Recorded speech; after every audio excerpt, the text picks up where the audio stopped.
Story time about this girl who faked being Latina. So there was this girl who went to my school. Let's call her Sarah. Sarah is the queen of lies. In every subject we talk about, Sarah always, and I mean always, comes up with a lie that has to do with her life. Here's an example. What if we're talking about Tom Holland? She'd just come in and say, "Oh yeah, Tom Holland is my dad's friend. I met him once." You know, these types of lies. Another one is when she told everyone she's Latina. It was lunchtime in school, and we were talking about where we went for the summer. Sarah tells us that she went to Spain, and she started telling us on what she did there, and says that she's 50% Latina. She also said that she lived in Spain for 6 years, and if there is any person who lived in Spain for 6 years, they must know how to speak Spanish. And then my friend Kayla asked Sarah, "What does good morning mean in Spanish?" And then Sarah looks at us, looks back at her food, and said, "I don't know, I'm still taking Spanish lessons." And we just look at her, that she doesn't even know what good morning means in Spanish. If she had lived in Spain for 6 years, she would have known what it meant. I don't know how, but that incident has spread around the entire school. Every person that walks past Sarah just says, "Buenos dias," basically teasing her about not knowing what good morning means in Spanish. And then Sarah didn't show up to school for 3 days after that. And oh boy, we haven't even gotten to the crazy part. The 3 days pass, and Sarah comes back to school. As soon as she walks into the class, everyone's eyes was on her. She came up, sat in her seat, and this lady showed up in a crop top, skinny jeans, fake nails, and fake lashes.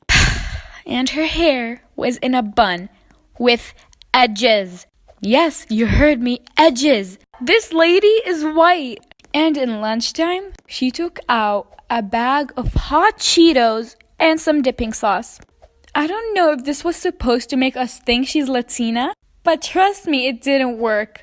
All of the freshmen and sophomores took out their phone and started filming her. This is where I kind of felt bad, but she ran to the bathroom crying, and she just stayed there and didn't show up to any classes for the rest of the day. Story time. So there was this one girl in 7th grade, let's call her Lexi. And Lexi used to sit next to me in class. And I was throwing a Halloween party later this week.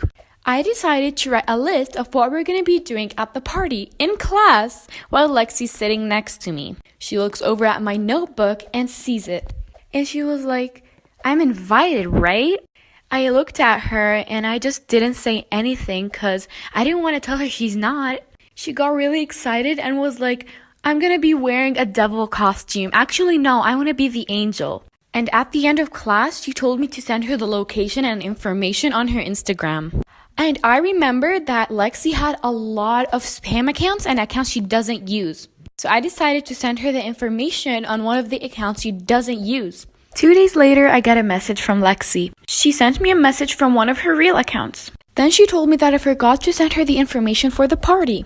I told her that I did send the location, but on her other account, and that I didn't know she stopped using it. Lexi didn't believe me, so I sent her a screenshot.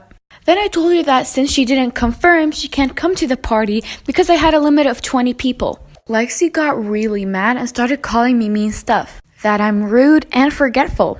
And then Lexi blocked me not just on Instagram, but on Snapchat and TikTok. Of course, I didn't care and just went on with my day. Fast forward to the next day, which was the day of my party. Things were going great. Me and my friends had an amazing time.